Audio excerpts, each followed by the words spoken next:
사실 책은 핑계입니다. MC 이승윤이 취향 충만한 사람들에게 만남을 청했습니다. 오늘의 만남이 가능했던 건 순전히 제 목소리에 귀 기울여 주시는 당신 덕분입니다. 당신은 제 취향입니다. 저는 당신의 취향인가요? 가뿐하게 들러서 들어주세요. 취향 플레이리스트를 틀어놓고 기다리겠습니다. 저는 MC 이승윤입니다. 이승윤의 취향 플레이리스트. 오늘 모실 손님의 영상을 처음 봤던 날을 저는 정말 잊을 수가 없습니다. 감동이 정말 심했거든요. 이분의 음악을 듣고 저처럼 충격받은 사람이 사실 국내보다 해외에서 더 많이 먼저 있었나 봐요. 전 세계의 뮤직 페스티벌 도장 깨기를 하는 분입니다. 구독자 여러분들도 한 번쯤은 듣거나 보거나 경험하셨을지도 모르겠습니다. 지난 평창 동계올림픽 폐막식 무대를 장식하기도 하셨습니다. 아주 만약 혹시 이분의 음악이 처음이시라면 정말 부럽습니다. 사로잡힌다는 게 이런 거구나. 감동 예약입니다. 해금 연주자이자 포스트록 밴드의 멤버, 그리고 오늘의 책 음악을 한다는 것은 의 저자 잠비나이의 김보미님을 모십니다. 네, 반갑습니다. 반갑습니다. 오랜만에 뵙겠습니다. 안녕하세요. 오랜만에 뵙니다. 네. 네. 초대해 주셔서 너무 감사해요. 아닙니다. 제가 영광이죠. 아유. 제가 한창 음악 한다고 연남동 작업실에서 아등바등 할 때 잠비나이의 커넥션 그 영상을 보고 제가 음악을 더 사랑하게 됐고 음악이 너무 어려워졌고 그랬던 기억이 납니다. 음악을 하시는데 글도 정말 잘 쓰시더라고요. 제가 추천사를 쓰기 위해서 읽었는데 너무 재밌게 그냥 읽었어요. 감사합니다. 네. 밴드 활동에 라디오 방송까지 굉장히 바쁘실 텐데 어떻게 책을 쓰게 되셨을까요? 처음에 제가 몇 년 전에 어떤 잡지에 이제 글을 기고한 게 있었는데 그 편집자분께서 안 그래도 잠비나이 활동을 팔로우하고 계셨는데 이런 활동을 하고 계신 분인데 글도 이렇게 쓰시면 책을 한번 내보시면 어떨까요? 하고 이제 출판사에서 연락이 왔었어요. 그러면 우리 활동이 기록이 되면 좋겠다라는 생각을 해서 어디선가 이미 솜씨를 한번 발휘하시고 그걸 토대로 책이 성장한 한 편이었어요. 한편으로 네. 한편으로 하는 게 더 대단한 것 같은데요. 혹시 타국을 많이 다니면서 취향이 달라지신 점 혹은 취향을 발견한 점 이런 부분들 같은 게 있을까요? 음악적인 취향은 사실 저는 되게 좀 어쿠스틱한 음악을 좋아하고 클래식 음악을 좋아하는 편이었거든요. 근데 투어를 하고 또 잠비나이 활동을 하고 어쨌든 전자 사운드를 계속 만나게 되는 거예요. 그러면서 이 진짜 궁극의 어떤 아름다움은 취향을 넘어서는구나. 그런 것들을 되게 많이 느끼게 됐어요. 궁극의 아름다움은 뭔가요? 내 취향이 아니라고 생각했는데 설득이 되는 거죠. 네.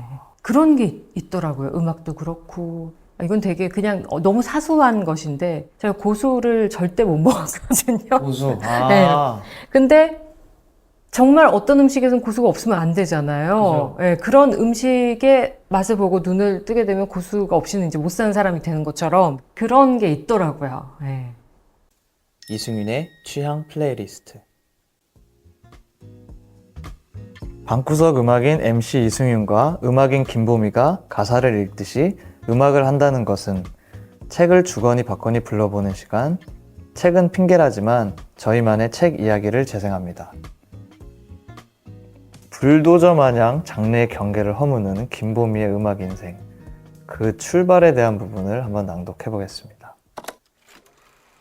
초등학교 5학년 어느 날 길거리에 아무렇게나 붙은 영화 포스터 한 장에 완전히 빨려 들어갔다. 처연하게 어딘가 응시하는 여인. 보고 있으나 보고 있지 않았다. 포스터엔 서편제라고 쓰여 있었다. 부모님과 함께 종로의 단성사 극장으로 향했다. 초록의 싱그러움이 가득한 거리. 여름방학이 곧 시작되려 하고 있었다. 익숙한 세계가 깨지면 보통은 두 가지 결론이 난다. 찬란히 아름답거나 대단히 위험하거나. 서편제에서 만난 이상하고도 아름다운 소리의 세계는 압도적으로 전자였다. 참을 수 없을 만큼 그 세계가 궁금해졌다. 왜 소리를 저렇게 내는 걸까?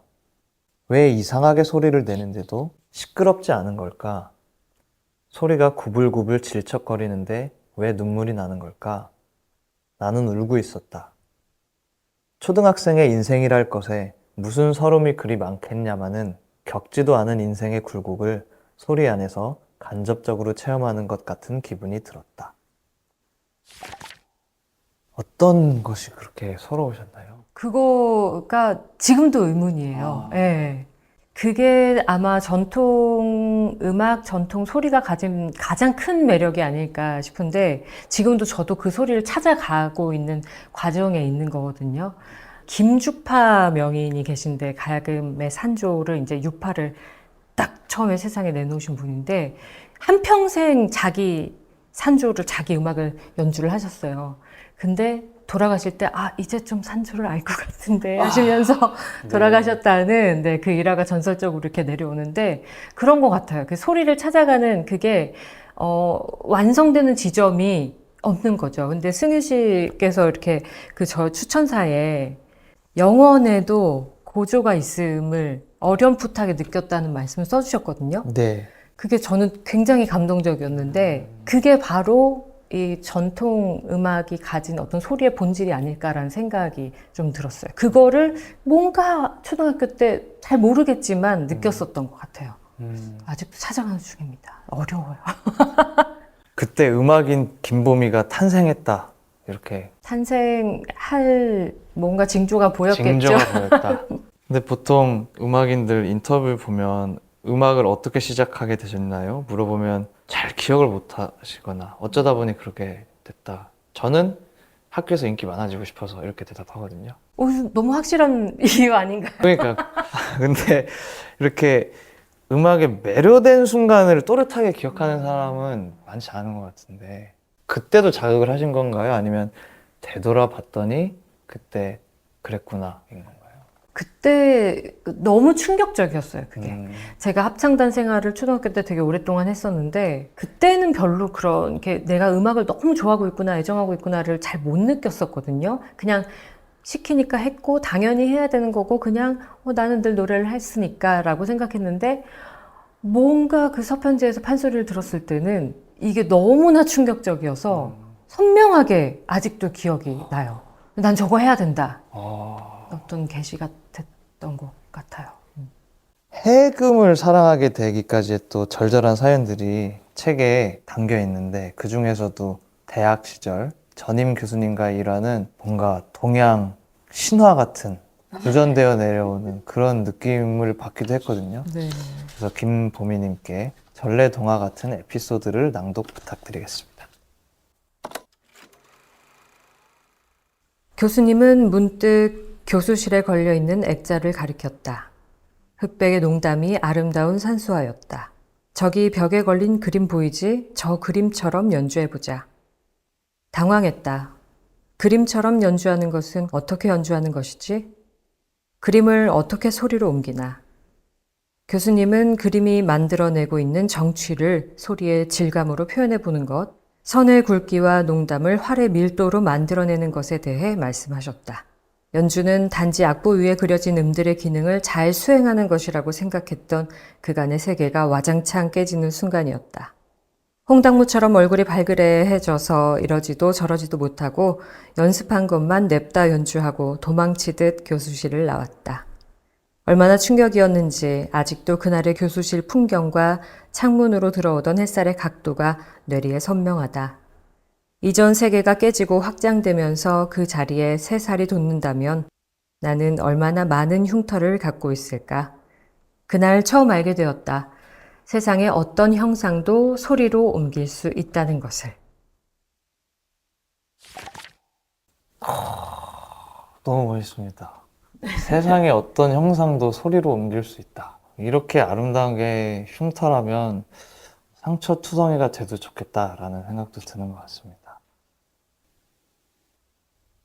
헬로 루키에서 시작해서 한국 대중음악상을 수상하고 세계적인 뮤직 페스티벌 헤드라이너가 되기까지 김보미를 비추는 스포트라이트가 강렬할수록 그림자도 짙어졌을 것 같습니다. 깊이 공감되는 이 에피소드를 꼭 소개하고 싶었습니다. 음악이 위로가 된다는 말 중 일부입니다. 어느 날 문득 몇 년간 울어본 적이 없다는 걸 깨달았다. 나는 눈물이 많은 편이다. 길을 가는 아이가 아장아장 걷는 것이 예뻐 벅차오르기도 하고, 바람이 나무를 훑고 갈 때 떨리는 나뭇잎에도 울컥하며 행복감을 느끼기도 한다. 감동할 일은 도처에 있다. 마음의 아름다움이 머무는 찰나를 붙잡고 싶어하는 욕망이 강한 탓일까? 도무지 감성이라고는 존재할 수 없을 것 같은 상황에서도 실낱 같은 아름다움을 찾아내는 것이 특기이기도 하다. 그런 내가 오랜 시간 울지 못했다는 걸 알아차리지도 못할 정도로 자신과 주변을 돌보지 못하고 있었다. 웬만한 통증에도 둔감해지고 세상도 무채색으로 보였다. 타인의 고통 역시 나에게는 전혀 의미 없는 것이 되어버렸다. 공감 능력이 0이 된 것이다. 마음도 없이 기술적으로 음악을 해석하고 연주하는 날들이 이어졌다. 그러던 어느 밤 2012년 가을이었다. 2012년 가을 밤에는 무슨 일이 일어났어요? 음악 한 곡을 듣게 됩니다. 가을 어느 밤에. 강하솔님의 그대에게라는 곡인데, 제가 지금도 참 좋아하는 곡인데, 근데 아주 우연히 그 영상을 재생을 했는데 완전히 그냥 다 제가 무너진 거예요, 그날. 네.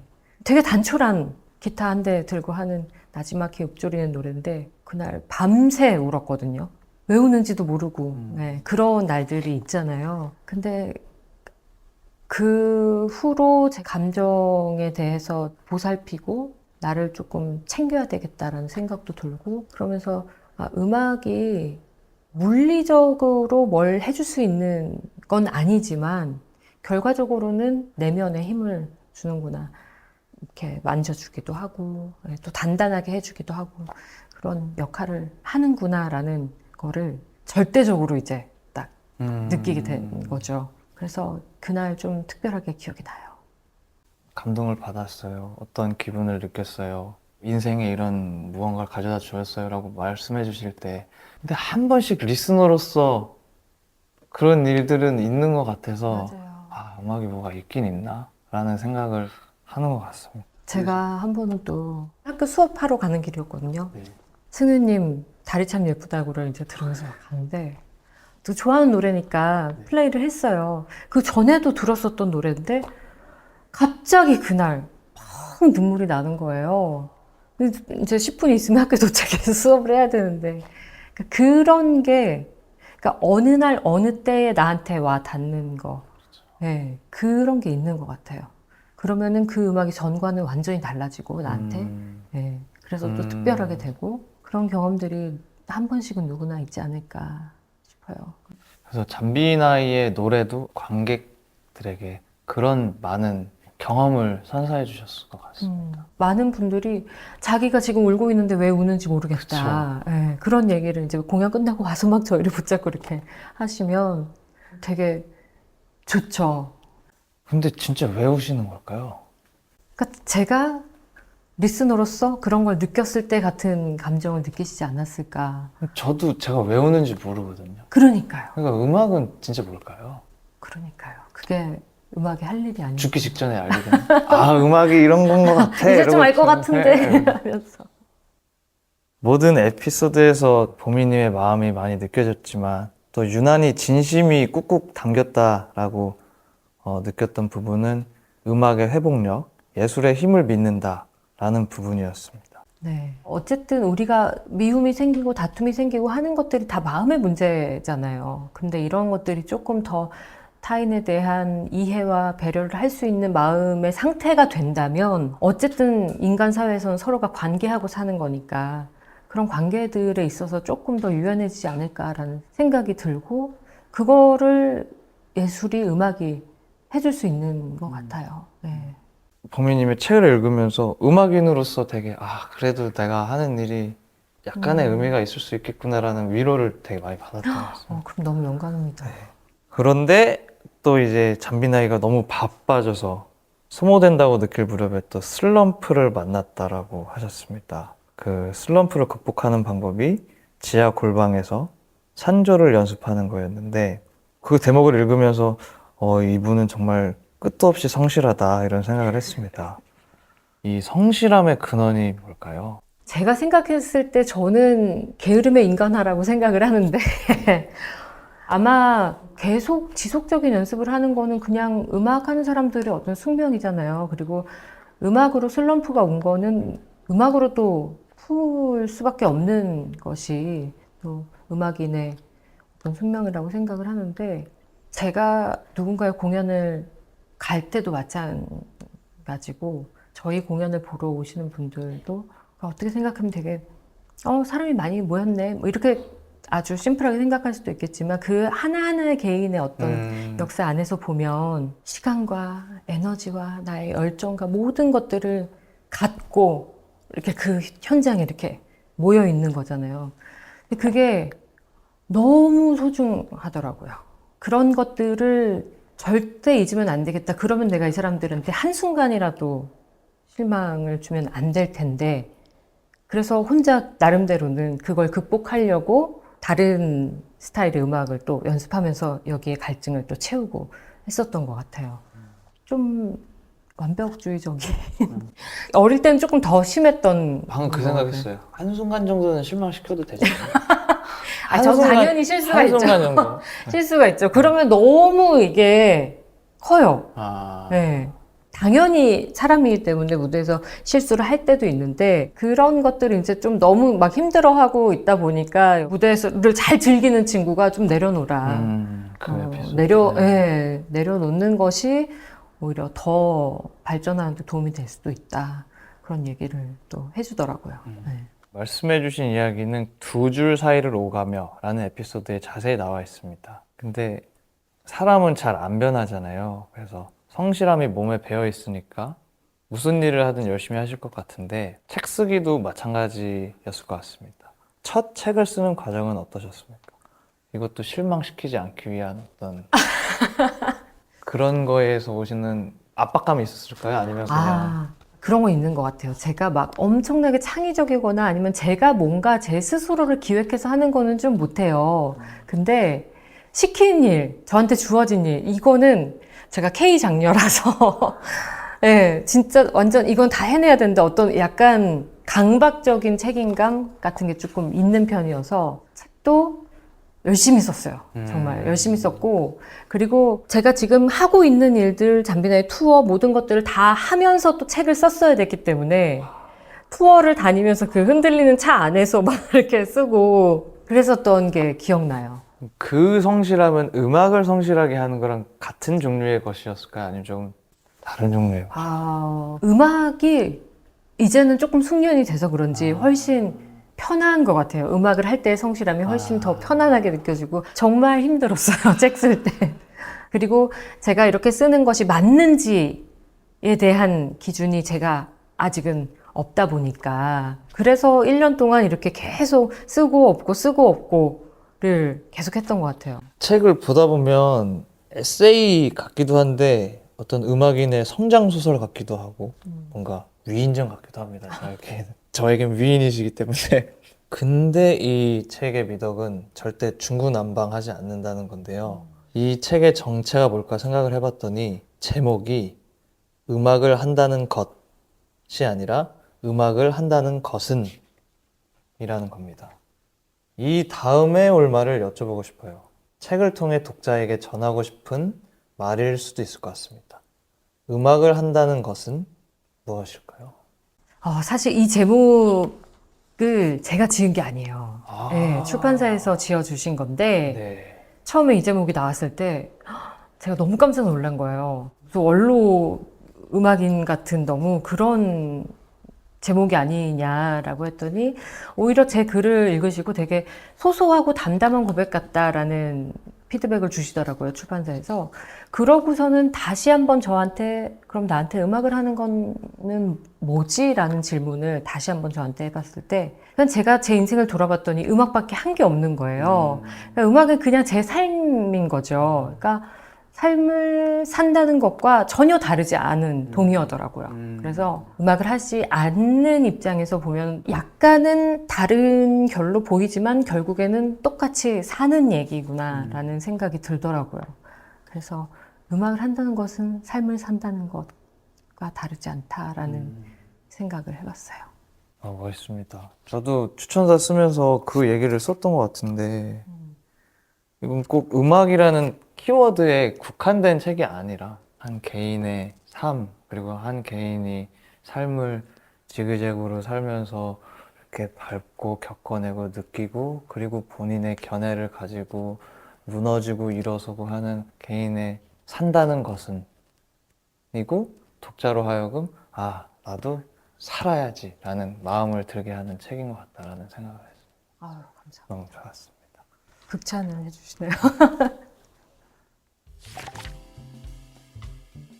책을 핑계로 만나고 싶었던 사람을 만나는 이승윤의 취향 플레이리스트, 구독자분들과 함께 사심을 충만하게 채우는 시간을 보내고 있습니다. 김보미의 음악을 한다는 것은 책을 내 서재에 담아주세요. 밀리퀘스트 재생화면 오른쪽 하단 더보기 링크에서 소개된 책 링크를 누르시면 음악을 한다는 것은 책을 바로 만나보실 수 있습니다. 이승윤의 취향 플레이리스트. 글을 쓰는 음악인이 추천하는 책이 궁금합니다. 김보미 작가님께서 추천하시는 책은 무엇입니까? 네, 저는 미우라 아야코의 빙점이라는 소설을 추천작으로 가져왔는데요. 네. 이 책은 일단은 다 떠나서 너무 재밌어요. 너무 재밌어서 제가 이 책을 읽을 때 초저녁에 그냥 이거 한번 읽어볼까 하고서는 꺼내서 폈는데 그날 밤을 꼬박 새고 한 번에 다 읽었던 이렇게 재밌는 책이었고, 일단은 가족의 막내딸의 살인 사건으로 이야기가 가족의 시작이에요. 막내딸의 살인 사건. 네, 막내딸이 이제 살해돼요. 네. 네, 그거를 통해서 이 한 가정의 구성원들이 얼마나 내면적인, 막 인간적인 바닥에 있는 욕망, 그리고 미움, 의심, 복수심, 이런 어떤 것들을 보여주거든요. 아주 긴 호흡으로. 근데 저는 그런 것들에 좀 관심이 많아서, 인간성, 사람에 관심이 많은 것 같아요. 네. 그래서 아주 재밌게 읽었었던 책이어서 추천합니다. 읽어보도록 하겠습니다. 밀리의 서재에 있습니다.